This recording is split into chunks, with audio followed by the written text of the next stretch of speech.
Okay. ఈరోజు దమ్మా టాకొచ్చేసి హ్మ్. కఠిన చివరగాన. అసలు ఈ కఠిన చివరగాన ఎందుకొచ్చిందనేది మనం ముందుగా తెలుసుకుందాం. అంటే మామూలు సమయాల్లో చీవర దానం చేయటం, ఇంకా ఈ వర్షావాసం అయిపోయిన తర్వాత చీవర దానం చేయటం, దాని ప్రత్యేకత ఏంటి? దాన్ని కొంచెం అది ఎందుకొచ్చిందనేది వివరంగా తెలుసుకుందాం. అయితే మామూలుగా మనం వైశాఖ పూర్ణిమ ఏదైతే ఉందో, అప్పుడు ఆ రోజు చేసుకునేది మనం బుద్ధా డేగా పరిగణించవచ్చు. ఇంకా దమ్మ చెక్క ప్రవర్తన రోజు చేసుకునేదాన్ని దమ్మ డేగా మనం పరిగణించవచ్చు. అదే విధంగా ఈ వర్షావాసం అయిపోయిన తర్వాత ఈ కఠిన పవరణ ఏదైతే ఉంటుందో, దాన్ని మనం సంగా డేగా చెప్పుకోవచ్చు. అయితే ఇది బుద్ధ భగవానుడు ఆయన జ్ఞానోదయం పొందిన తర్వాత మొదటి వర్షావాసం. దానికోసం ఇసిపట్టణంలో వర్గీయ భిక్షువులు ఉండే చోటికి వెళ్తారు. ఆయన మొదట వర్షావాసం అక్కడే మొదలవుతుంది. అక్కడ వెళ్ళిన తర్వాత పంచవర్గీయ భిక్షువులకి ధమ్మచక్ర ప్రవర్తనం అంటే అక్కడే ధమ్మచక్ర ప్రవర్తనం అనేది జరుగుతుంది. అది జరిగిన తర్వాత వాళ్ళు ఈ 5గురు పంచవర్గీయ భిక్షువులు అక్కడ అర్హంతత్వాన్ని పొందుతారు. పొందిన తర్వాత అక్కడ ఇసిపట్టణం నుంచి బుద్ధ భగవానుడు రాజగృహ వైపు బయలుదేరుతాడు. అక్కడ బయలుదేరినప్పుడు దారిలో అంటే ఈయన ఆహ్, రాజగృహ వెళ్ళే దారిలో అక్కడ కొంతమంది రాజకుమారులు ఈయన ఎదుటికొస్తారు. వాళ్ళు ధనవంతుల కుటుంబానికి చెందిన వాళ్ళనమాట. అయితే వాళ్ళు అక్కడ ఎందుకు వచ్చారంటే, వాళ్ళు రాజకుమార్ కుటుంబంలోని అంటే 20 మంది, ఇంకా 30 మంది మొత్తం 30 మంది వాళ్ళు ఒకసారి విహారానికి వెళ్ళాలనుకుంటారు. అయితే వాళ్ళలో 29 మందికి వాళ్ళ భార్యలు ఉంటారు. కానీ ఒకరికి మాత్రం భార్య ఉండదు. అయితే వీళ్ళంతా ఆలోచించి అతని కోసం ఒక గరికను తీసుకొని వస్తారు. అందరూ ముగ్గురు కలిసి విహారానికి వెళ్తారు. ఆ విహారం పూర్తయిన తర్వాత వీళ్ళు తిరిగి వస్తూ ఉండగా ఒక ఒక చోట ఆగి స్నానం చేయాలని నదిలోకి దిగుతారు. దిగినప్పుడు వీళ్ళ నగలు, వీళ్ళ బట్టలు అన్నీ కూడా కొన్ని అక్కడ పెట్టేసి వెళ్ళిపోతారు. ఈ గణిక అంటే వేశ్య ఎవరైతే ఉన్నారో ఆవిడ వాళ్ళ నగలు అవన్నీ కూడా తీసుకొని అక్కడి నుంచి వెళ్ళిపోతుంది. వీళ్ళు తిరిగి వచ్చి చూసేసరికి అక్కడ నగలు ఏమీ ఉండవు. అయితే వాళ్ళు ఇంకా ఈమె కోసం వెతకడానికి బయలుదేరతారు. ఈ 30 మంది పురుషులు ఎవరైతే ఉన్నారో వాళ్ళు బయలుదేరుతారు. ఈ వాళ్ళ భార్యలు ఎవరైతే ఉన్నారో వాళ్ళని తిరిగి వారింటికి పంపించేస్తారు. వీళ్ళు మాత్రం ఆ వేశ్యను వెతికే పనిలో ముందుకు వెళ్తూ ఉంటారు. వెళ్తూ ఉంటే అక్కడ కొద్ది దూరం వెళ్ళిన తర్వాత ఆ గ్రామంలో వాళ్ళని అడుగుతారు. ఇటువైపు ఈ పోలికలు ఉన్న ఆమెను చూసారా? మా వస్తువుల్ని దొంగిలించుకొని వెళ్ళింది. అంటే వాళ్ళు సరిగ్గా సమాధానం ఇవ్వరు. మేము చూడలేదు, చూడలేదు అని చెప్తారు తప్ప ఆహ్, సరైన సమాధానం ఇవ్వరు. అయితే కొంత దూరం వెళ్ళిన తర్వాత అక్కడ బుద్ధ భగవానుడు కూర్చొని ఉంటాడు. కూర్చొని ఉంటే అక్కడికి వెళ్లి ఆయన దగ్గర అడుగుతారు. "బంతే ఇటువైపు ఎవరైనా స్త్రీ నగలతో పారిపోవడం చూసారా?" అని అడిగితే బుద్ధ భగవానుడు వాళ్ళకి చూడలేదు, చూశాను అని సమాధానం చెప్పడు. ఎదురు ప్రశ్న వేస్తాడు. ఏమని? "మీరు బయట మీ ఏవైతే దొంగతనం చేసి తీసుకెళ్ళింది ఆమెను వెతకడం ముఖ్యమా? లేకుంటే మిమ్మల్ని మీరు వెతుక్కోవడం ముఖ్యమా? అంటే బయట ఎవరైతే మీ నగలు దొంగతనం చేసి వెళ్లారో ఆమెను వెతకడం ముఖ్యమా? లేకుంటే మిమ్మల్ని మీరు లోపల మీ మనసుని అంతరంగా వెతుక్కోవడం ముఖ్యమా?" అని క్వెషన్ వేస్తాడు. వీళ్ళు ఒకళ్ళ మొఖాలు ఒకళ్ళు చూసుకుంటూ ఆలోచనలో పడతారు. నిజమే కదా!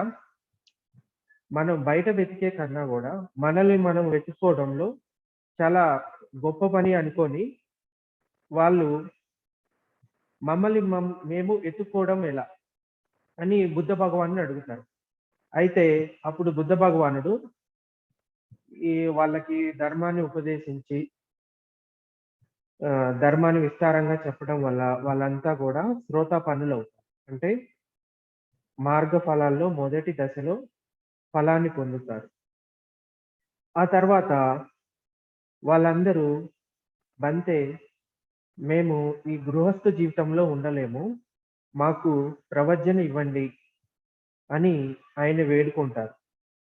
వేడుకుంటే అక్కడ బుద్ధ భగవానుడు "రండి భిక్షువులారా" అని పిలుస్తాడు. అలా పిలవడంతోటే వాళ్ళ ఒంటి మీదకి చీవరాలొచ్చేస్తాయి. అంటే భిక్షువులు వేసుకునే దుస్తులు. ఆ చీవరాలు అంటే ఏహి భిక్కు అనే ఉపసంపద అక్కడి నుంచి మొదలైంది. అంటే ఉపసంపదలలో రకరకాలు ఉంటాయి. అయితే ఈ ఏహి భిక్కు అనే చెప్పగానే అంటే రండి భిక్షువులారా అని చెప్పగానే వాళ్ళ ఒంటి మీదకి చీవరాలొచ్చేసాయి. అంటే వాళ్ళు ప్రవజ్జ తీసుకున్నట్లే. ఇంకా బుద్ధ భగవానుడు రాజగిరి వైపు బయలుదేరుతాడు. వీళ్ళు మాత్రం అక్కడే ఉంటారు. అంటే అదే స్థలంలో ఇంకా మేము నివాసం చేస్తాము అని 30 మంది గూడా అలాగే ఉంటారు. అయితే బుద్ధ భగవానుడు మాత్రం రాజగిరి వెళ్లి అక్కడి నుంచి వేరే వేరే ప్రదేశాలకు వెళ్తూ ఉంటారు. ఈ 30 మంది 20 సంవత్సరాల వరకు అక్కడే నివాసం చేస్తారు. ఇసిపట్టణంలో ఏదైతే వాళ్ళకి ఉన్నారో అక్కడే నివాసం చేస్తారు. కానీ వాళ్ళందరూ పూర్తి అర్హంత ఫలాన్ని మాత్రం పొందలేకపోతారు. అయితే వాళ్ళలో వాళ్ళకి ఇలా అనిపిస్తది. ఇంతవరకు మనం అర్హంత ఫలాన్ని పొందలేదు. ఒకసారి వెళ్లి మన గురువుని కలుద్దాము బుద్ధ భగవానుడిని అని అనుకోని, బుద్ధ భగవానుడు అప్పుడు శ్రావస్తిలో ఉంటున్నాడని తెలుసుకొని, వీళ్ళు శ్రావస్తి వైపు బయలుదేరతారు. శ్రావస్తి వైపు బయలుదేరినప్పుడు కొంచెం దూరం వెళ్ళగానే భిక్షువులు వర్షావాసం చేయాలంటే 3 నెలలు లేకుంటే 4 నెలలు ఒకే చోట ఉండాలి అనేది నియమం ఉంది. శిక్షాపదం అనేది బుద్ధ భగవానుడు పెట్టారు. అయితే వీళ్ళు వెళ్ళే దారిలోనే ఈ వర్షావాసం అనేది స్టార్ట్ అవుతుంది. అయితే వీళ్ళు శ్రావస్తి వెళ్ళక ముందే సాకేత నగరంలోనే వీళ్ళు వర్షావాసం చేయాలని నిర్ణయించుకుంటారు. అయితే ఆ సాకేత నగరంలో ఆ 3 నెలలు వర్షావాసం గడిపిన తర్వాత భిక్షువులు వర్షావాసం గడిపిన తర్వాత పవారణ చేస్తారు. పవారణ ఏంటంటే భిక్షువులు ఈ 3 నెలలు గడిపిన అంటే వేరు వేరు ప్రదేశాల్లో వీళ్ళు వర్షావాసం చేస్తారు. అదయిపోయిన తర్వాత సంఘం అంతా గూడా ఒక చోట సమావేశమయ్యి వాళ్ళు వాళ్ళలో ఇలా చెప్పుకుంటారు. ఏమనంటే దిట్టేనవ, సుతేనవ, పరిసంకాయేనవ. అంటే చూసిన, వినిన, సందేహమైన. అంటే ఈ 3 నెలల్లో నా కాయిక, వాచిక అంటే నా శరీరంతో కానీ, నా మాటలతో కానీ ఏమైనా దోషాలు కలిగి ఉంటే నాకు తెలియకుండా మీరు ఎవరైనా చూసి ఉంటే గనక నాకు తెలియచేయండి. నేను వాటిని మళ్ళీ పునరావృతం చేయకుండా సరిచేసుకుంటాను అని ఆ భిక్షువులు అక్కడ పవారణ చేస్తారు. అంటే పవారణ అంటే ఆహ్వానం అని అర్థం. అంటే ప్రతి ఒక్క భిక్షువుకి అక్కడ ఆహ్వానం ఉంటుంది. సో, ఇది జరిగిన తర్వాత వాళ్ళు ఈ శ్రావస్తి వైపు బయలుదేరతారు. శ్రావస్తి వైపు బయలుదేరే ముందు ఈ సాకేత నగరం నుంచి బయలుదేరుతుంటే అక్కడంతా గూడా బురద, మట్టి మళ్ళీ కొంచెం వర్షం పడటం జరుగుతుంది. అయితే వీళ్ళు అలాగే నడుచుకుంటూ వెళ్ళిపోతారు. వీళ్ళ ఒంటి నిండా బురద అవ్వటం, ఇంకా వీళ్ళు వేసుకున్న దుస్తులన్నీ కూడా తడిచిపోవడం జరుగుతది. అయితే ఈ శ్రావస్తి వెళ్ళేసరికి జేతవన విహారంలో బుద్ధ భగవానుడు ఉంటాడు. ఆయన దగ్గరికెళ్ళి ఆయనకి ప్రణామం చేసి, ఆ తర్వాత ఒక పక్కన కూర్చుంటారు. బుద్ధ భగవానుడు వాళ్ళని కుశల ప్రశ్నలు అడుగుతాడు. ఎలా ఉన్నారు? ప్రయాణం బాగానే జరిగిందా? మీకు సమయానికి పిండపాతం అంటే భిక్ష దొరుకుతుందా? ఎలా ఉంటున్నారు అనేది బుద్ధ భగవానుడు అడుగుతాడు ముందు. అడిగిన తర్వాత బుద్ధ భగవానుడికి వీళ్ళు కూడా సమాధానం చెప్తారు. అంతా బాగానే జరిగింది. అంటే వీళ్ళు అక్కడి నుంచి ఇక్కడికి రావడానికి చాలా కఠినమైన ప్రయాణం జరిగింది. అంటే వాళ్ళని చూస్తేనే బుద్ధ భగవానుడికి అర్థమవుతుందన్నమాట.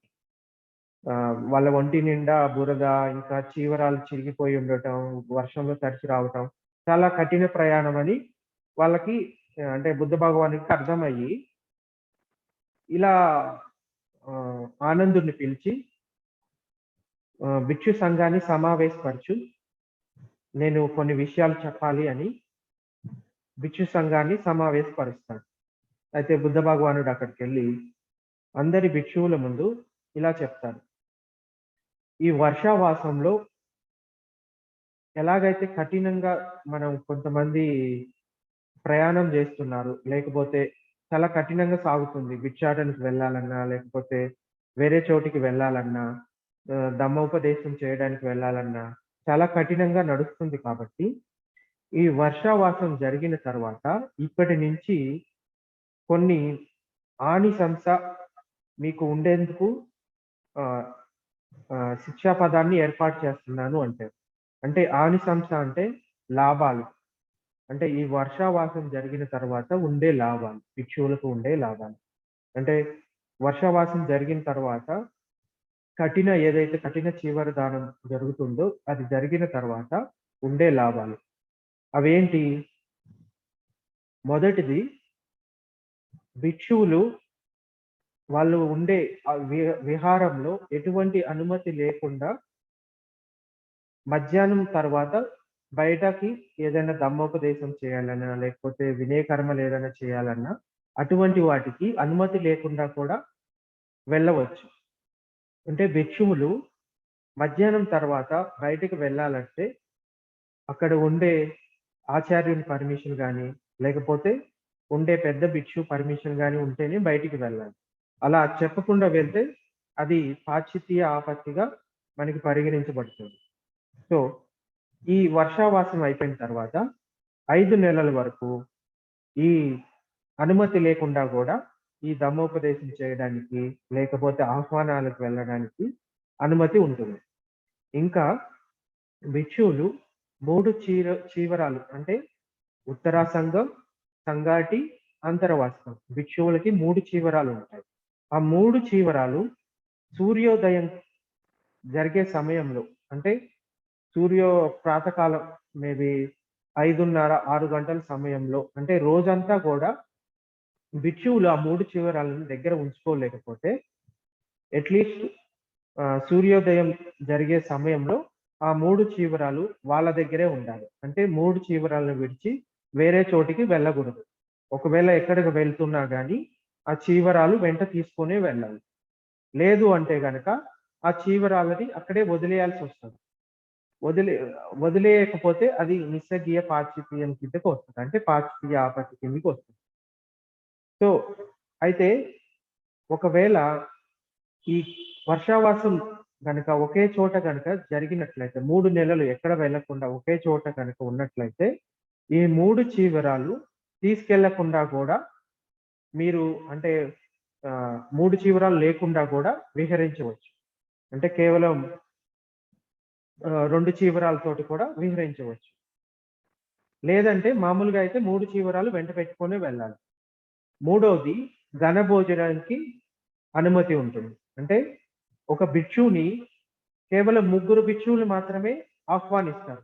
కానీ ఇంకొక భిక్షువు ఎక్కువగా ఆహ్వానానికి వెళ్తాడండి. అలా వెళ్తే గనక అది పాయశ్చిత్తం కింద వస్తుంది. అలా కాకుండా ఇప్పుడు అంటే ఈ బెనిఫిట్స్ గనక ఉన్నట్లయితే, ఈ లాభాలు గనక పొందినట్లయితే మీరు అనుమతి లేకుండా గూడా ఘన భోజనానికి వెళ్ళొచ్చు. ఇంకా ఇష్టానుసారంగా చీవరాలు ఉపయోగించుకోవచ్చు. అంటే భిక్షువులు కేవలం 3 చీవరాలు మాత్రమే ఉపయోగించుకోవాలి. అలా కాకుండా ఈ లాభాలు కనుక ఉంటే మనం ఎన్ని చీవరాలైనా కూడా భిక్షువు పెట్టుకోవచ్చు. ఇంకా చీవరాలు దొరకనప్పుడు అక్కడ అంటే సంఘానికి చీవరాలు ఏవైతే ఆఫర్ చేస్తారో వాటిని ఇతను ఉపయోగించుకోవచ్చు. సో, వాటిని కూడా తన వాటిగా ఉపయోగించుకోవచ్చు. సో, ఈ విధంగా అంటే కఠినంలో ఎక్కడైనా కఠిన జరుగుతుంది. అంటే కఠిన చీవర దాన జరుగుతుంది. ఒక విహారం కాకుండా ఇంకొక విహారం. అక్కడికి వెళ్లి ఇతను ఆ చీవరాలని పొందవచ్చు. ఎన్ని కావాలంటే అన్ని పొందవచ్చు.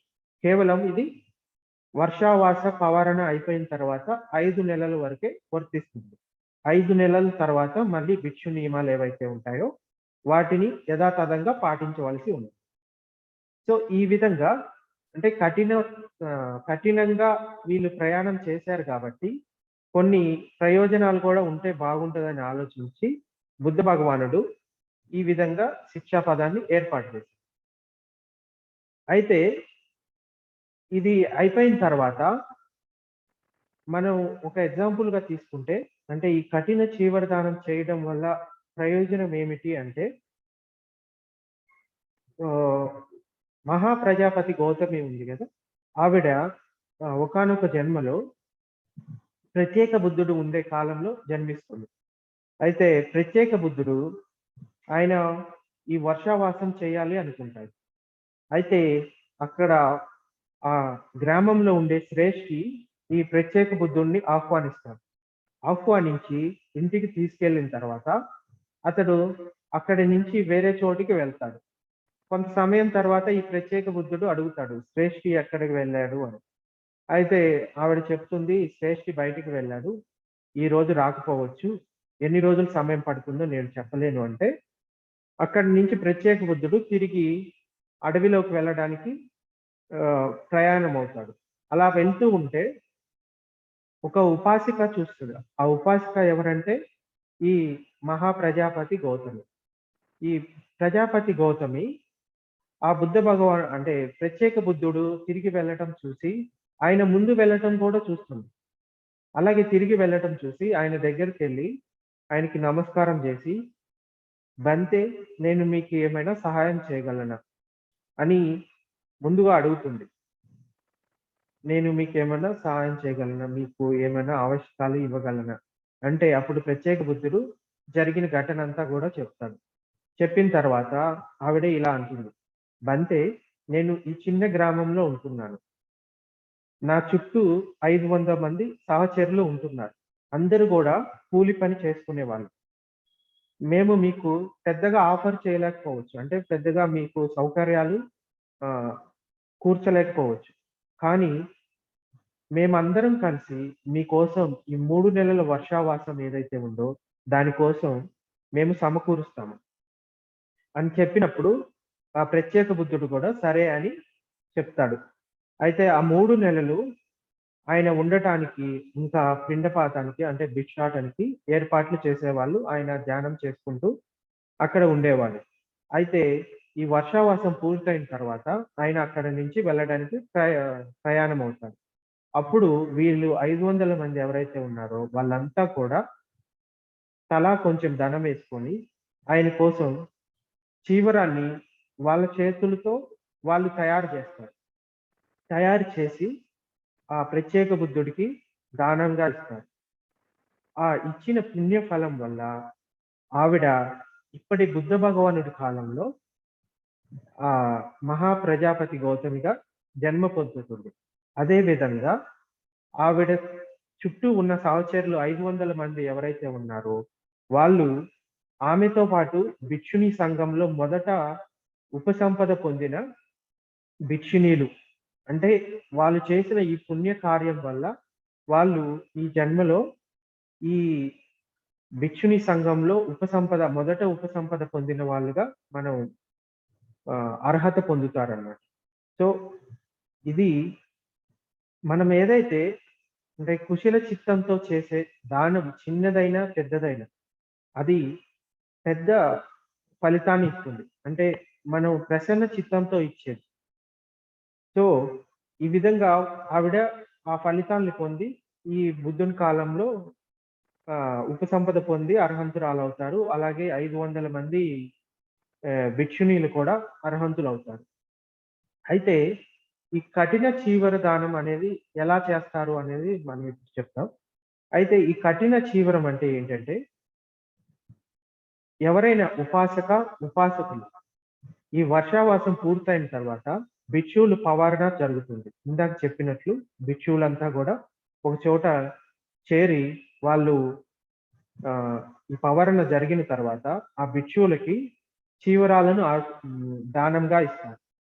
ఆ చీవరాలను దానంగా ఇచ్చేటప్పుడు ఏ విధంగా ఇప్పుడు ఏదైనా బట్టలు అంటే క్లాతులు గాని లేకపోతే వాళ్ళంతట వాళ్ళు ఆ రోజు చీవరాన్ని తయారు చేసి భిక్షు సంఘానికి ఇవ్వాలి.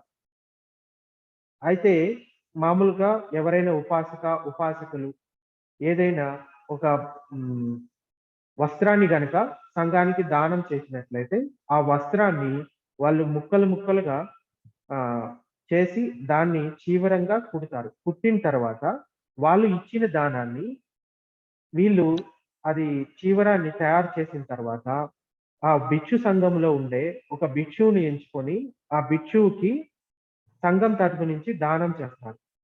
అంటే ఇక్కడ 2 సార్లు దానం జరుగుతుంది. అది చాలా పుణ్యాన్ని ఇస్తుందన్నమాట. అంటే మామూలుగా ఇచ్చినప్పుడు కేవలం భిక్షువులకి లేకపోతే భిక్షు సంఘానికి ఇస్తారు. కానీ ఈ కఠిన చీవరం ఏంటంటే మీరు భిక్షు సంఘానికి ఇచ్చిన తర్వాత ఆ భిక్షు సంఘం మళ్ళీ ఇంకొక భిక్షువుకి ఇస్తుంది. అంటే ఆ శీలం ఏదైతే ఉందో అది మరింత పుణ్య ఫలాన్ని ఇస్తుంది. అంటే మామూలు సమయంలో ఇచ్చేదానికన్నా కూడా ఎక్కువ పుణ్య ఫలితాన్ని ఇస్తుంది. సో ఈ విధంగా ఆ రోజు తయారు చేసిన చీవరాన్ని ఆ భిక్షు సంఘం ఏదైతే ఉందో ఆ భిక్షువుకి ఇస్తారు. ఇచ్చిన తర్వాత ఈ 5 ప్రయోజనాలు ఏవైతే ఉన్నాయో అప్పటి నుంచి ఆ భిక్షు సంఘంలో ఉన్న భిక్షువులందరికీ కూడా వర్తిస్తాయి. సో ఈ విధంగా మనం కఠిన చీవర దానం అనేది ఆ రోజు చేస్తాము. సో ఇది ఈ విధంగా కఠిన చీవర దానం అని మనం చెప్పుకోవచ్చు. ఇంకొకటి మనకి మహాప్రజాపతి గౌతమి ఒకసారి బుద్ధ భగవానుడికి ఆమె తన చేతులతో నేసిన వస్త్రాలను అంటే చీవరాలను తీసుకెళ్లి బుద్ధ భగవానుడికి దానంగా ఇవ్వాలి అనుకుంటుంది. అంటే వర్షావాసం అయిపోయిన తర్వాత ఆయన దగ్గరికి వెళ్ళి, బంతే ఇది నేను నా చేతులతో నేసాను. మీరు గనక గ్రహించినట్లయితే నాకు ఇది మహా పుణ్య ఫలాన్ని ఇస్తుంది అని చెప్పినప్పుడు బుద్ధ భగవానుడు ఇలా చెప్తాడు, గౌతమి నువ్వు సంఘానికి ఇది దానంగా ఇవ్వు అని. మళ్ళీ 2-3 సార్లు అలాగే అడుగుతుంది, మీరు గ్రహించినట్లయితే నాకు మహా పుణ్య ఫలం ఇస్తుంది అని. బుద్ధ భగవానుడు కూడా ఇలా చెప్తాడు, మీరు సంఘానికి దానం ఇవ్వండి. ఆమె విచారంలో పడుతుంది. అయితే ఆనందుడు కూడా ఇలా చెప్తాడు, బంతే మీ తల్లి చనిపోయిన తర్వాత ప్రజాపతి గౌతమి మీకు పోషణ చేసింది, మిమ్మల్ని పెంచి పెద్ద చేసింది. ఆమె మీకు దానంగా ఇస్తుంటే మీరు ఎందుకు ఇలా చెప్తున్నారు అంటే, అప్పుడు బుద్ధ భగవానుడు ఇలా చెప్తాడు, ఆనంద దానాలు 14 రకాలు ఉంటాయి అని చెప్తాడు. కాకుంటే ఇది సమ్యక్ సంబుద్ధుడికి ఇచ్చే దానం కన్నా కూడా సంఘానికి ఇచ్చే దానానికి ఎక్కువ పుణ్య ఫలం ఇస్తుంది. అంటే ఒక సమ్యక్ సంబుద్ధుడు అంటే మనకి ఈ ఈ విశ్వంలో ఉన్న అందరికన్నా ఎక్కువగా జ్ఞానం పొందిన సమ్యక్ సంబుద్ధుడు అంటాం. ఆయనకి ఇచ్చే దానం కన్నా కూడా ఒక సంఘానికి ఇచ్చే, అంటే సంఘం అంటే 4 భిక్షువులు ఉండేదాన్ని సంఘము అంటాం. 3 భిక్షువులు ఉండేదాన్ని దాన్ని సంఘము అని చెప్పారు. అట్లీస్ట్ 4 భిక్షువులు ఉండేదాన్ని మనం సంఘము అని చెప్తాం. 3 భిక్షువులు ఉంటే కనుక వాళ్ళని అంటే ఒక్కొక్కరుగానే చూస్తాం. సో ఈ 4 భిక్షువులు ఉండే సంఘానికి ఇచ్చే దానం అది ఎక్కువ పుణ్య ఫలితాన్ని ఇస్తుంది. అదే విధంగా సంఘానికి ఇచ్చే దానంలో ఎందుకు ఎక్కువ పుణ్యఫలం ఇస్తుంది అంటే, సంఘంలో శీలాన్ని పాటించే వాళ్ళు ఉన్నారు. అలాగే శ్రోతాపన్నులు ఉన్నారు, సగదాగామి, మార్గ ఫలాలు పొందిన అర్హంతులు ఉన్నారు. అందరూ ఉన్నారు కాబట్టి నాకిచ్చే దానికన్నా కూడా సంఘానికి ఇచ్చేది ఎక్కువ పుణ్య ఫలాన్ని ఇస్తుంది. అంటే ఒక భిక్షువుకి ఇవ్వాలనుకుంటే ఇండివిజువల్ గా భిక్షువుకి ఇవ్వచ్చు. కానీ అంతకన్నా ఎక్కువ పుణ్య ఫలాన్ని ఇవ్వాలనుకుంటే అది సంఘానికి ఇచ్చే దాంట్లో ఎక్కువ పుణ్యఫలం మనకి దొరుకుతుంది. సో ఈ విధంగా మనకి బుద్ధ భగవానుడు దక్షిణ విభంగ సూత్రాలో మనకి చెప్తాడనమాట 14 టైప్స్ ఆఫ్ దాన అని. దాని గురించి వివరంగా నెక్స్ట్ ఎప్పుడైనా మనం ధమ్మా టాక్ పెట్టుకుందాము. సో దీని గురించి ఇంకేమైనా క్వెషన్స్ ఉంటే గనుక అడగొచ్చు.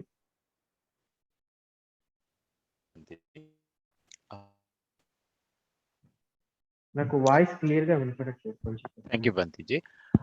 మన సురేష్ గారు అంటున్నారు చూడండి, అన్మ్యూట్. అంటే మీరు ఇందాక చెప్తా ఉన్నప్పుడు ఒక్కసారి సురేష్ గారు మీ దగ్గర దానా 2 మైక్లు ఉన్నాయి, ఒకటి మ్యూట్ చేయండి. అవి కొంచెం ఏమైనా ఎక్స్ప్లెయిన్ చేయగలరా అని అడుగుతాను. ఓకే, ఇంకేమైనా క్వశ్చన్స్ ఉంటే చెప్పండి, లేదంటే నేను అవి చెప్తాను.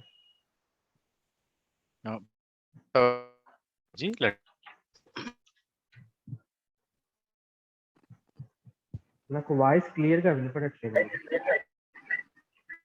సో బంతిజీ ఉన్నాయి.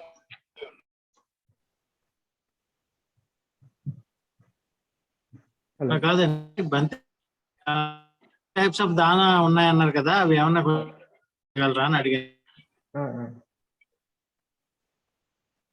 ఇవి 14 టైప్స్ వచ్చేసి ఇవి వ్యక్తిగత దక్షిణలు అని చెప్పుకోవచ్చు మనం. అయితే తథాగతుడు అర్హంతుడైన సమ్యక్ సంబుద్ధుడికి ఇచ్చేది మొదటి వ్యక్తిగత దక్షిణ అని మనం చెప్పుకోవచ్చు. అంటే ఇది హైయెస్ట్ దానం అని చెప్పొచ్చు. ఇంకా ప్రత్యేక బుద్ధునికి ఇచ్చే దానం రెండవది వ్యక్తిగత దక్షిణ అని చెప్పుకోవచ్చు.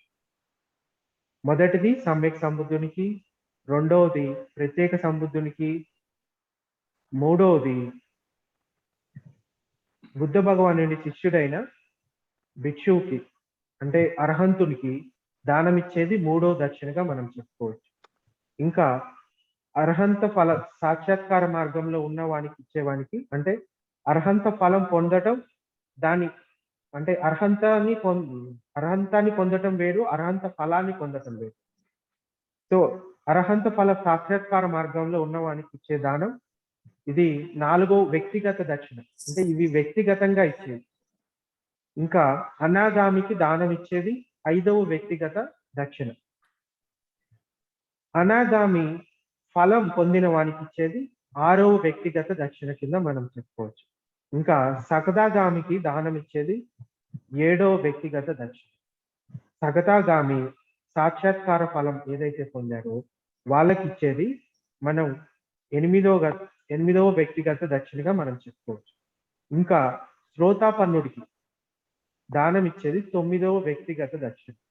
అలాగే శ్రోతాపన్న సాక్షాత్ మార్గంలో ఉన్న వారికి ఇచ్చేది 10వ వ్యక్తిగత దక్షిణ. ఇంకా మామూలుగా ఈ మార్గ ఫలాలు ఏమి పొందలేదు, కానీ సాధారణ జీవితం నుండి విరాగి అయ్యి భిక్షువుగా మారి ఉంటాడో అతనికి ఇచ్చేది మనం 11వ దక్షిణగా మనం చెప్పుకోవచ్చు.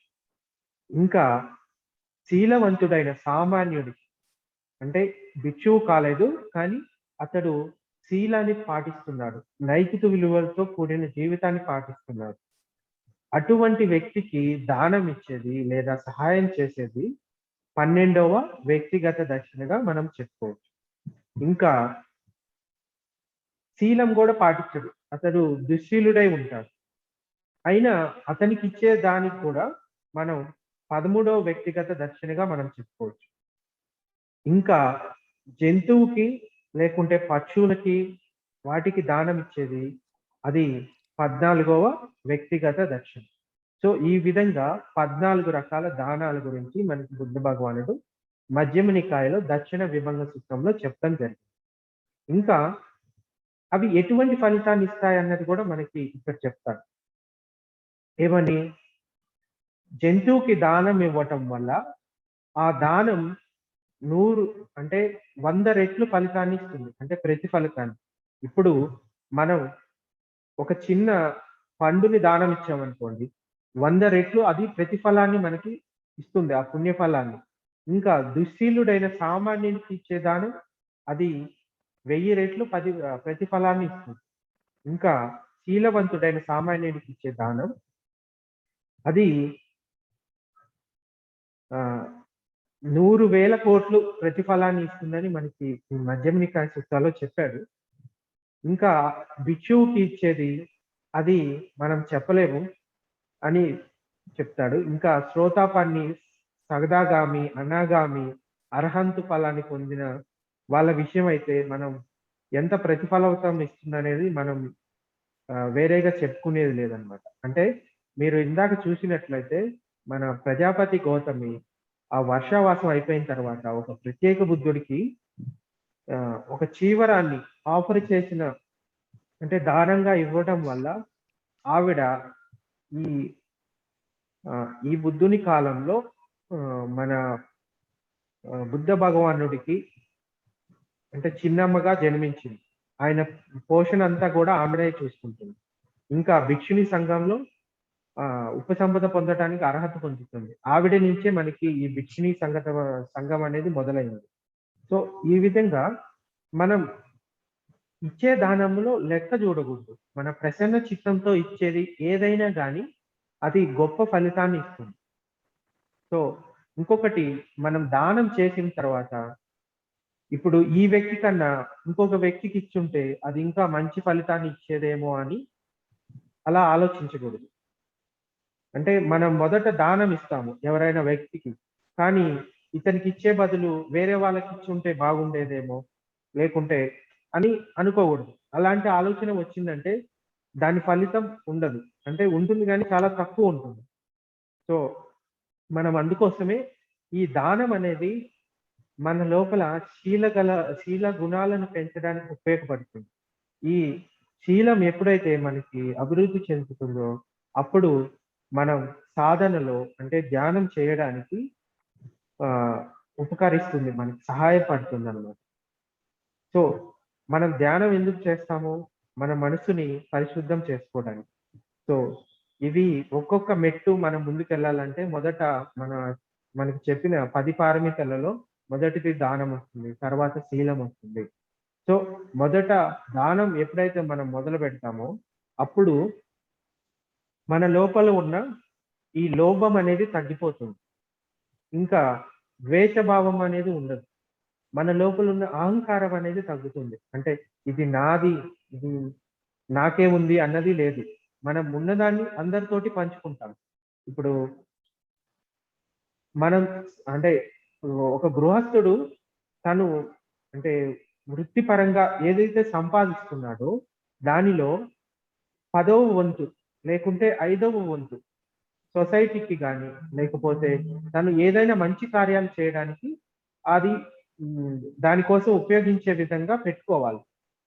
సో ఇది ధర్మ మార్గంలో ఉన్న వ్యక్తి లక్షణాలు అని బుద్ధ భగవానుడు చెప్తారు. అంటే తను సంతోషంగా ఉండటంతో పాటు తన చుట్టూ ఉన్న వారికి కూడా ఆ సంతోషాన్ని పంచుతాడు. అంటే తన బంధువులు తన దగ్గర ధనం ఉన్నప్పుడు తను బంధువులు ఎవరికైనా అవసరం వచ్చినప్పుడు లేకపోతే ఏదైనా దానం చేయాల్సి వచ్చినప్పుడు అది చెయ్యడో అతడు తన పతనానికి తనే కోరుకుంటాడని బుద్ధ భగవానుడు చెప్తాడనమాట. సో ఈ విధంగా మనం ఇచ్చే దానం అనేది చిన్నదా పెద్దదా అనేది ముఖ్యం కాదు, మనం ఇచ్చే చిత్తం అనేది ముఖ్యం. సో ఇంకేమైనా క్వశ్చన్స్ ఉంటే అడగవచ్చు. థ్యాంక్ యూ బంతేజీ. మరి శ్రోతల నుంచి ప్రశ్నలు అంతవరకే ఉన్నాయి. మరి మనం ముందు సంజయ్ గారి కామెంట్స్ విని తర్వాత ఆంజనేయ రెడ్డి గారు, తర్వాత ముగింపుకు వెళ్దాం, అండ్ నవీన్ గారు. సో సంజయ్ గారు, Sanjay ji unmute please. Yeah. Vandavi Bante. Bodhai to everybody. Very nice talk today about the Katina, that is a Chivardhan, which is a wonderful act which leads to gaining a lot of merits when we do it to the Bhikshu Sangha. And that is how we appreciate the efforts taken by the Sangha to preach Dhamma to the laity or common man. This is nothing but an expression of towards venerable monks and the Sangha. And as Bhante was explaining very nicely, he has said whether the dana is material or spiritual, whatever it may be, but then it's not its value, but it is the state of mind that somebody do that matters a lot.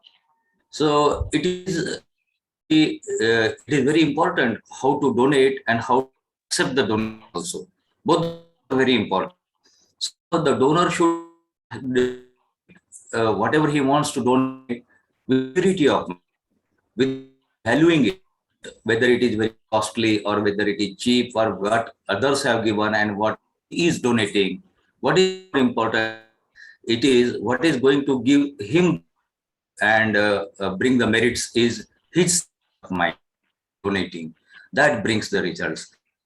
Important. And as the blessed enlightened the Buddha said that Sabbadanang Dhammadanang Janati.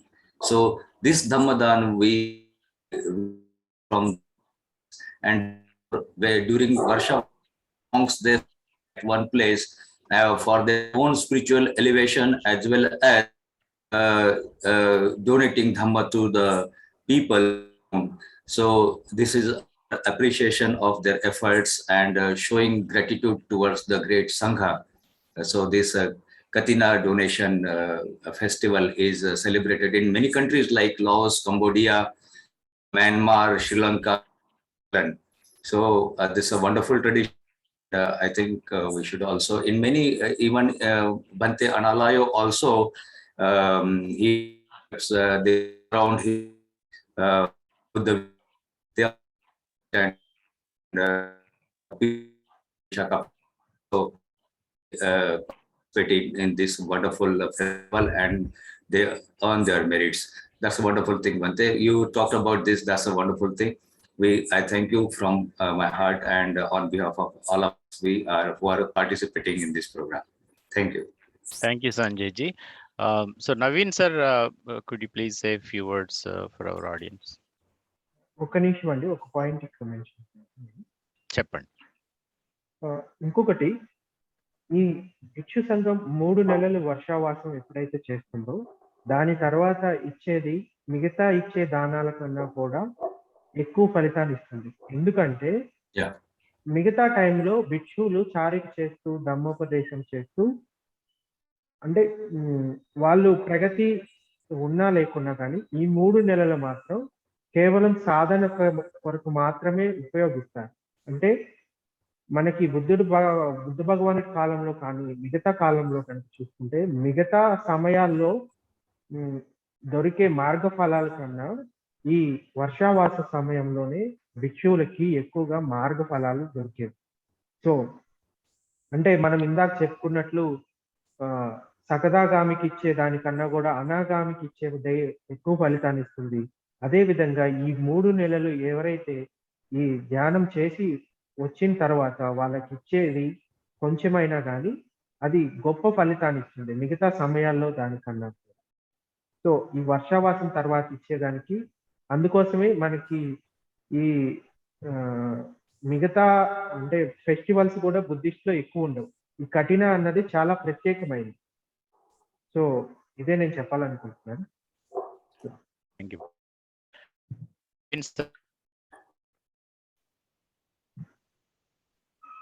Unmute please. Namo బుద్ధాయ sir.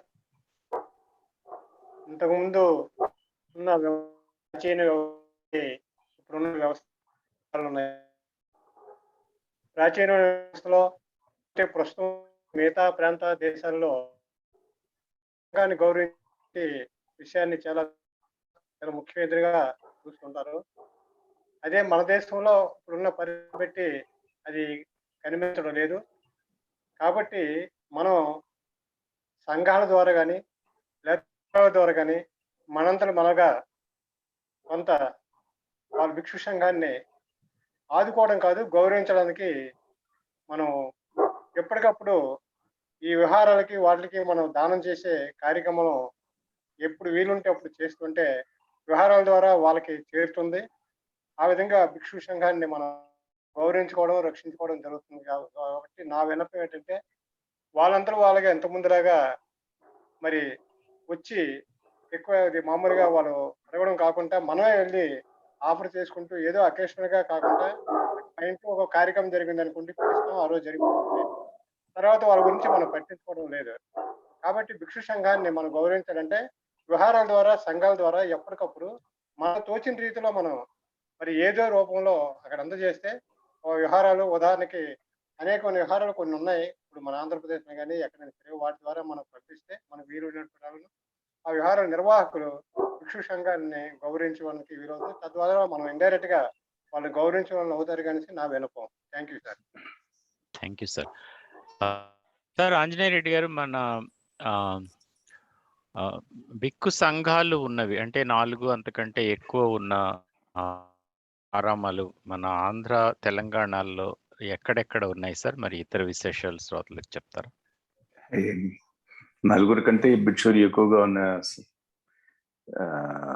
విహారాలు ఎక్కడా లేవు. సికింద్రాబాద్లో తప్పితే ఇంకెక్కడా లేవు.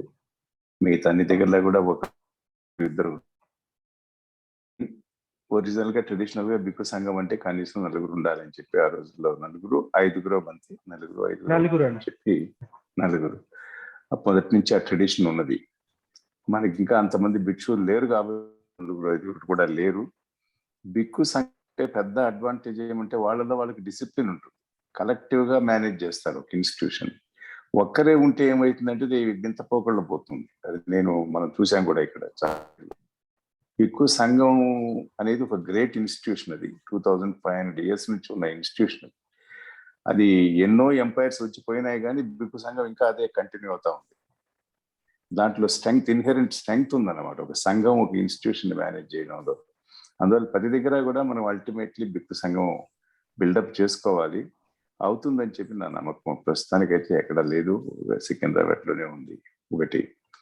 రెండోది, దానాన్ని గురించి చాలా విషయాలు చెప్పుకోవాలి మనం.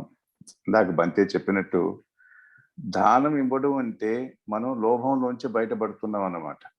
కనీసం ఆ క్షణమైన అంతవరకైనా మనం అప్పటి నుంచి లోభంలోంచి బయటపడుతున్నాం.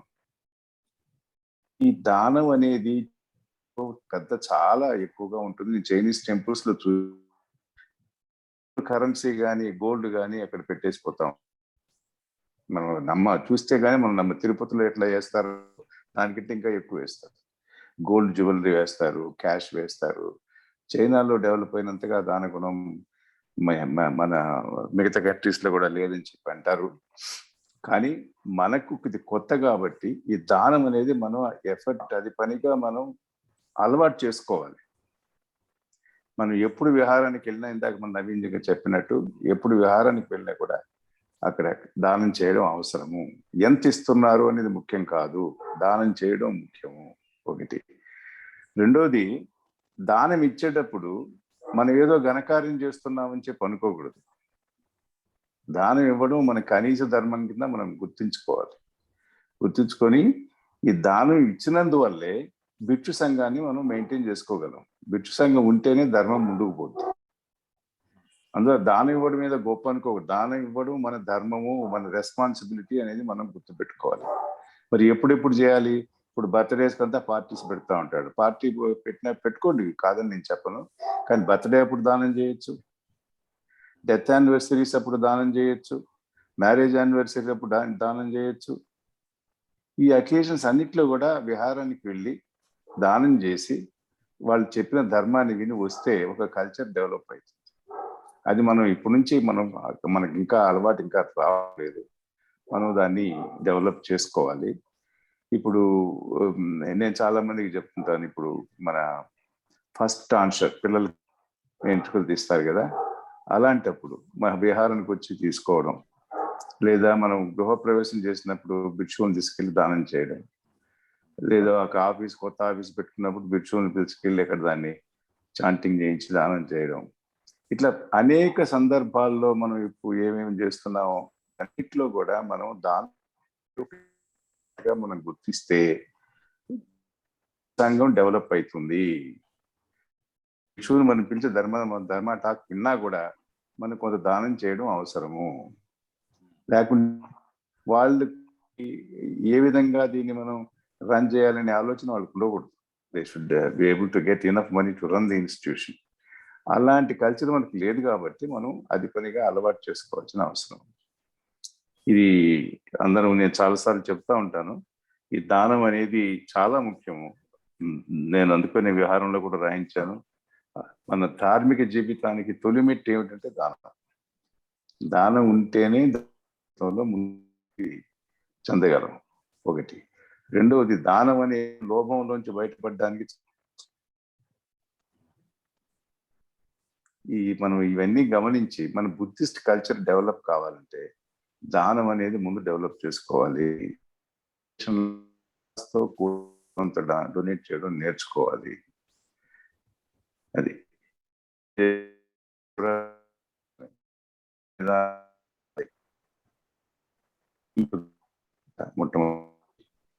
అది మనం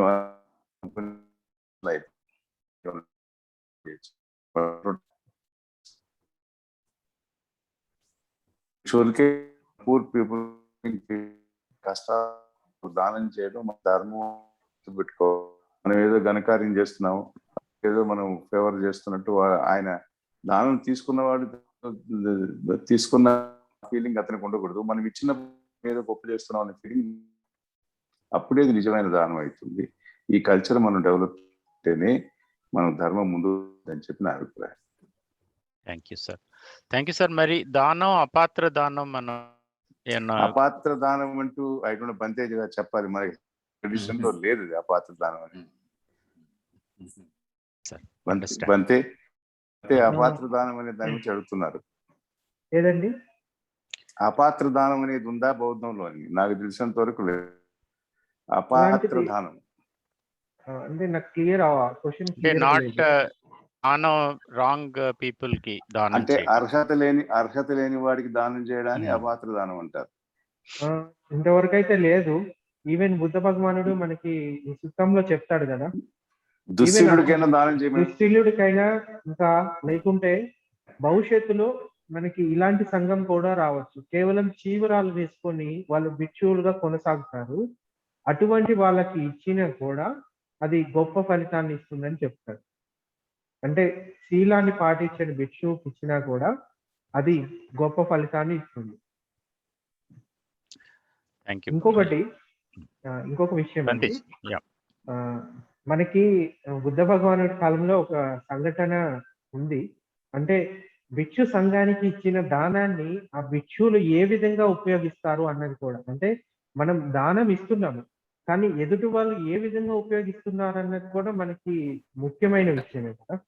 సో అది తెలుసుకోవడం అనేది కూడా ముఖ్యమే. అంటే మనం ఇచ్చిన దానం ఏ విధంగా ఆ సంఘం అనేది ఉపయోగిస్తుంది అన్నది కూడా తెలుసుకోవడం, అది కూడా ఒక గృహస్థునికి బాధ్యత కింద కూడా మనం చెప్పొచ్చు. అయితే బుద్ధ భగవానుడి కాలంలో మన ఆనంద్ బంతే ఉన్నారు కదా, అయితే ఆయన సామావతి అని మీరు పేరు వినే ఉండొచ్చు. ఆ సామావతి రాజు భార్య. ఆ రాజు పేరు ఉదయన మహారాజు. ఉదయన మహారాజుకి భిక్షు సంఘం పట్ల అంత అంటే మంచి భావం అనేది ఉండేది కాదు. కానీ ఈ సామావతికి మాత్రం ఆమె వేరే వాళ్ళ దగ్గర నుంచి ధర్మం విని ఆమె మార్గ ఫలాన్ని పొందుతుంది. పొందిన తర్వాత ఒకసారి భిక్షు సంఘాన్ని అక్కడికి పిలిచి వాళ్ళకి దానం చేయటం, ఇంకా రెగ్యులర్ గా ధర్మోపదేశాలు వినటం అనేది చేస్తుంది. అయితే ఒకసారి భిక్షు సంఘానికి దానాలు ఇస్తూ ఉంటుంది. ఈ రాజు అది చూస్తాడు. అంటే ఒక 500 చీవరాలు అట్లాగా దానం ఇస్తుంది అన్నమాట. అయితే ఈ భిక్షు సంఘానికి దానం ఇచ్చింది చూసి ఆయన ఇలా అడుగుతాడు, వీళ్ళు ఏమన్నా బట్టల దుకాణం పెట్టుకోవడానికి తీసుకెళ్తున్నారా అని. అయితే ఆనందుడి దగ్గరికి వెళ్ళి అడుగుతాడు, మీరు ఇన్ని చీవరాలు తీసుకుంటున్నారు కదా, ఏం చేస్తారు అంటే ఆనందం బంతే ఇలా సమాధానం ఇస్తాడు, ఇవి మనం తీసుకెళ్లి సంఘానికి ఇస్తాము. అక్కడి నుంచి ఏ భిక్షువుకి అవసరం ఉందో ఆ భిక్షువుకి ఈ చీవరాలని ఇస్తాము.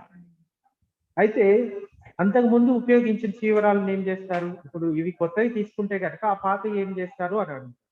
అయితే ఈ పాత చీవరాలని మేము ఇప్పుడు ఇది నేను ఇప్పుడు వేసుకున్నది ఉత్తరా సంఘం అంటారు. అంటే లోపల ఇంకొకటి లుంగి లాగా వస్తుంది, అది అంతర్వాసిక అంటారు. ఈ ఉత్తర సంఘాన్ని మేము అంతర్వాసిక కింద ఉపయోగిస్తాము. సరే, ఆ అంతర్వాసిక కూడా తర్వాత ఏం చేస్తారు, అంతకు ముందు ఉన్నది కదా, దాన్ని మేము బెడ్షీట్ల కింద ఉపయోగిస్తాము.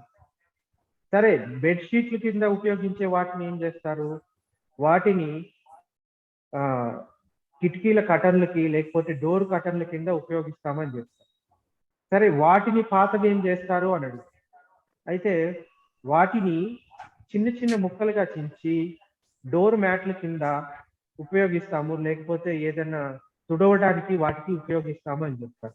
అయితే ఆ తుడవడానికి ఉపయోగించే వాటిని ఏం చేస్తారు, వాటిని అవి గనుక బాగా చివికిపోయి ఉంటే గనక, అంటే ఉపయోగించడానికి కూడా వీలు లేనట్టుగా పాడైపోయి ఉంటే గనక వాటిని మెత్తగా దంచి, అంతకుముందు వీళ్ళు నివాసం ఉండటానికి కుటీరాలు కట్టేవాళ్ళు అనమాట. ఆ కుటీరాల్లో ఇప్పుడంటే సిమెంట్ యూజ్ చేస్తున్నారు, కానీ అప్పట్లో ఈ గుడ్డల్ని చిన్న చిన్న ముక్కలుగా చేసి వాటిని కలిపి వాటితో పాటు గోడలు కట్టేవాళ్ళు. ఆ గోడలు కట్టడానికి ఉపయోగిస్తాము అని ఆనందుడు చెప్తాడు. ఇంకా ఇదే ఫైనల్ స్టేజ్, ఇంతకు మించి అయితే ఉపయోగించలేము. అయితే ఇది విన్న ఆ ఉదయన మహారాజు చాలా ఆనందపడతాడు. అంటే మేము ఇచ్చేది ఈ విధంగా ఉపయోగిస్తున్నారా, అంటే మేము చీవరాన్ని ఇస్తున్నామనే కాకుండా దాన్ని ఎలాగ ఉపయోగిస్తున్నాం అనేది కూడా తెలుసుకోవడం ఇంపార్టెంట్. ఇది తెలుసుకున్న తర్వాత, అంతకుముందు 500 చీవరాలే అక్కడ ఉన్నాయి, వాటితో పాటు ఆయన ఇంకొక 500 చీవరాలు సంఘానికి ఇస్తాడు అప్పటికప్పుడు. అప్పటి నుంచి ఆయనకి శ్రద్ధ పెరుగుతుంది. ఓ, సంఘం చాలా గౌరవనీయమైంది, వీళ్ళు చేసే కూడా చాలా అంటే రీజనబుల్ గా ఉన్నాయి అని అప్పటి నుంచి ఆయన సంఘానికి దానం ఇవ్వడం మొదలు పెట్టారన్నమాట. సో మనం సంఘానికి ఇచ్చేది కూడా, సంఘం కూడా దాన్ని ఎంతవరకు అంటే లీస్ట్ ఇంకా దాన్ని ఉపయోగించలేము అన్న దాని వరకు ఉపయోగిస్తూనే ఉంటుంది. సో ఇది మనం చాలా ఉపయోగకరమైన విషయం. బంతిజీ చక్కగా వివరించారు. Thank you బంతిజీ. సో మరి మనం సురేష్ గారికి ముగింపు వ్యాఖ్యలకు వెళ్ళబోయే ముందు మీరు ఏమైనా చెప్పాలా శ్రోతలకి?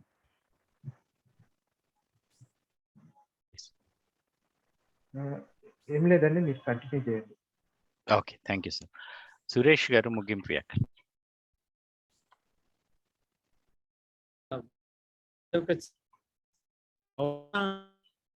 మీ వాయిస్ క్లియర్ రావట్లేదు, చెప్పగలరా? మీ దగ్గర బంతిజీ, మీ దగ్గర ఆడియో కొంచెం ఇబ్బంది ఉన్నట్టుంది. సురేష్ గారు కొంచెం గట్టిగా చెప్పండి.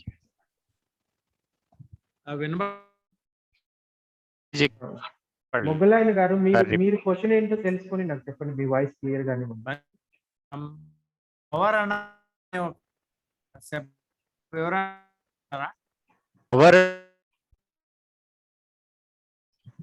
హలో, అవరణ శబ్దం. పవారణ అంటే ఇందాక కూడా మనం దమ్మటాక్ లో చెప్పుకున్నప్పుడు వర్షావాస పవారణ అనేది వచ్చింది. ఈ పవారణ ఏంటంటే, మనం పాలీలో పవారణ అంటే మన తెలుగులోకి కనుక దాన్ని ట్రాన్స్లేట్ చేస్తే కనుక ఆహ్వానం అని చెప్పొచ్చు, ఇన్విటేషన్.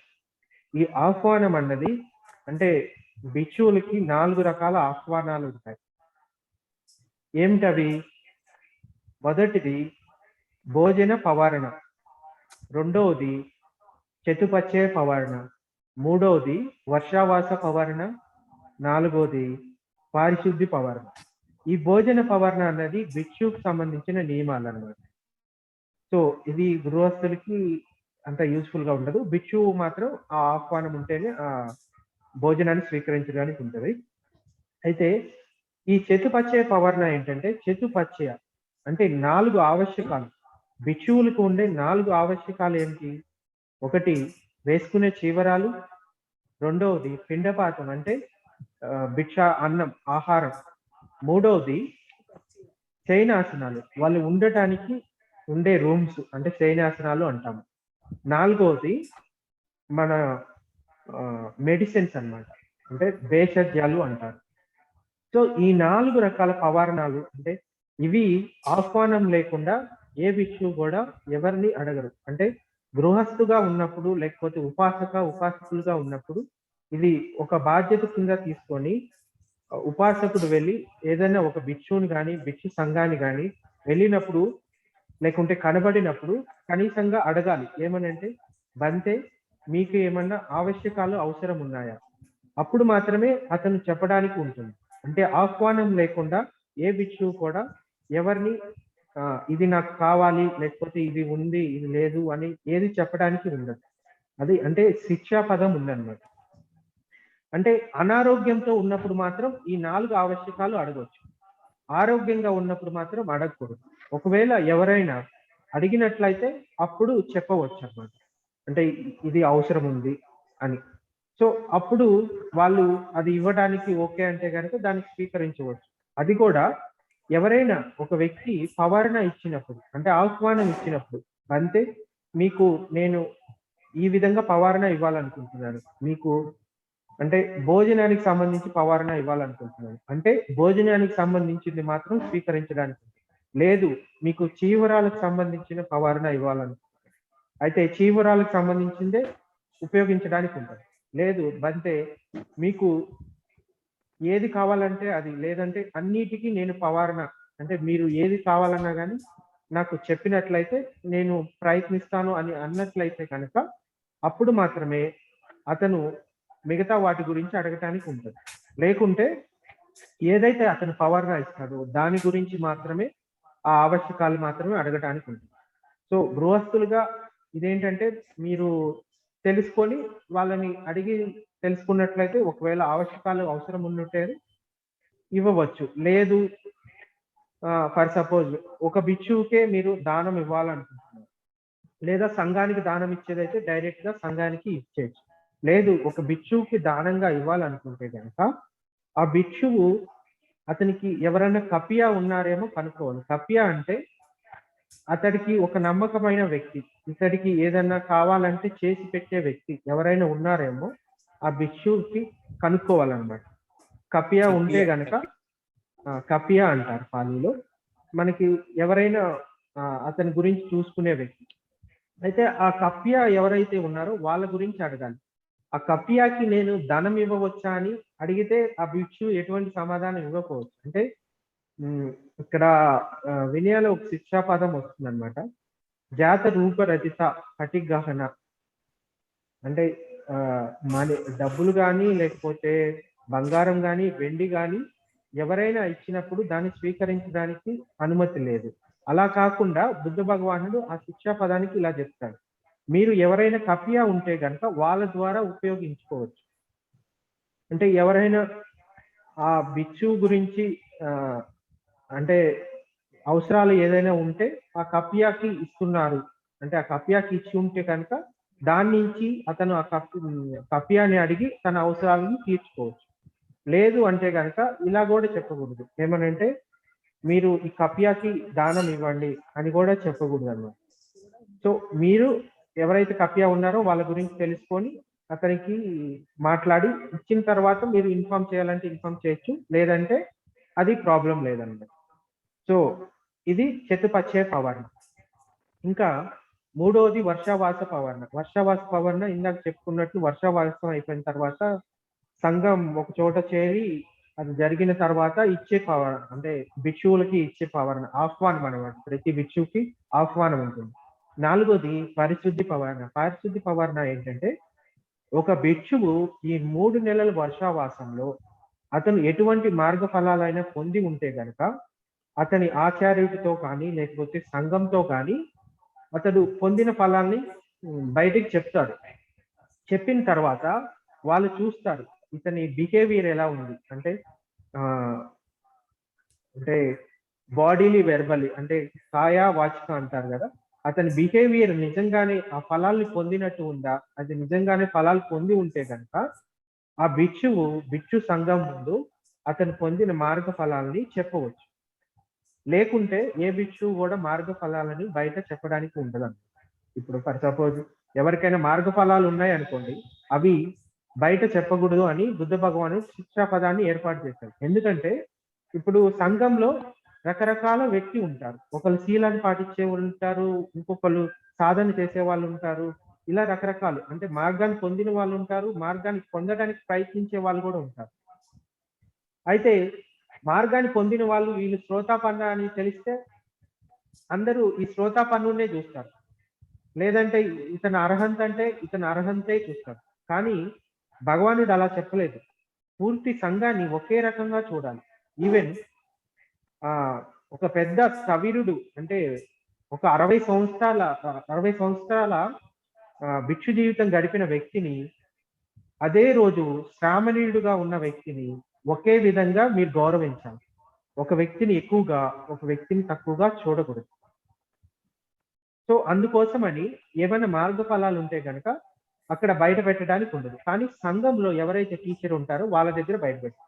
అది పెట్టిన తర్వాత అతడు సంఘం ముందు నిజంగా మార్గ ఫలాలు పొంది ఉంటే కనుక సంఘం ముందు చెప్తాడు.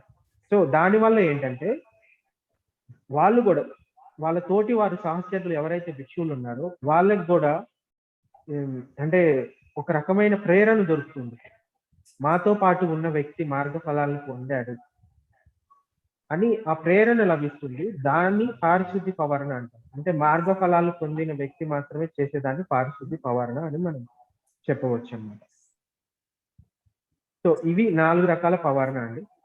సో అంటే మనం బౌద్ధ ఉపాసకులుగా ఉన్నప్పుడు మినిమం ఇవి అనేది కొంచెం తెలుసుకోవడం వల్ల ఏంటంటే భిక్షువులకి హెల్ప్ఫుల్ గా ఉంటుంది. అదే విధంగా భిక్షువులతో ఎలా వ్యవహరించాలనేది కూడా మనం తెలుసుకోవడానికి ఉపయోగకరంగా ఉంటుంది.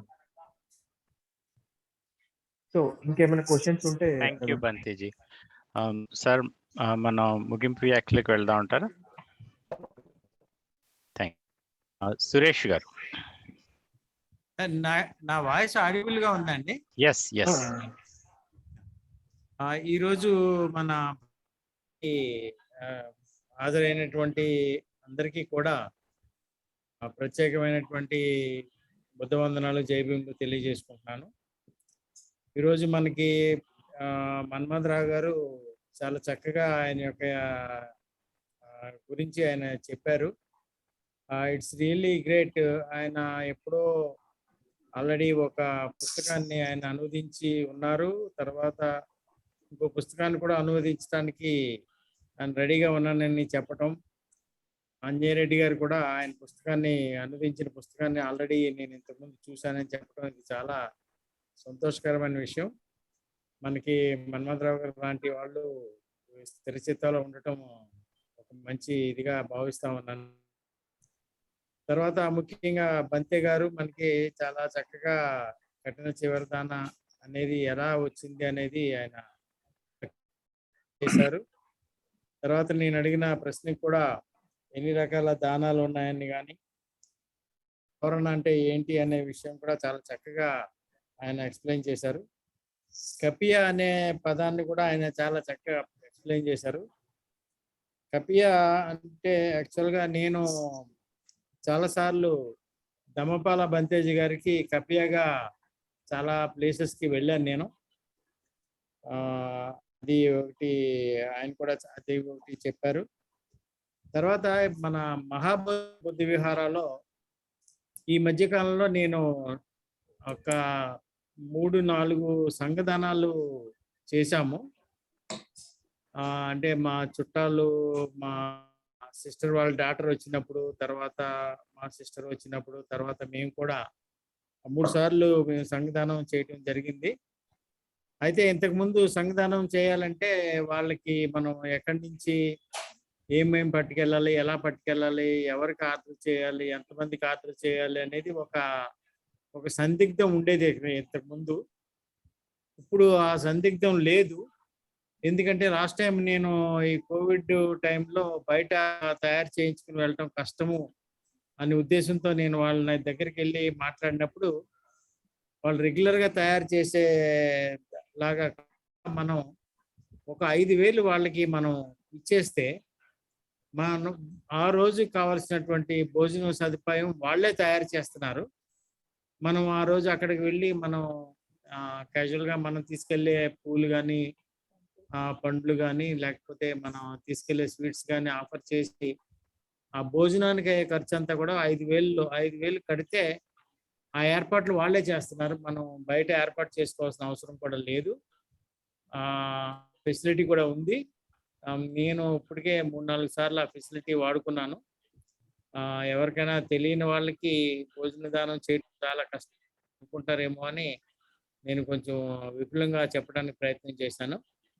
మరి ఈరోజు బంతే గారికి ప్రత్యేకమైన వందనాలు తెలియజేసుకుంటూ వచ్చిన వారందరికీ కూడా మరొకసారి నేను ప్రత్యేకమైన బుద్ధ వందనాలు, జై భీములు తెలియజేసుకుంటున్నాను.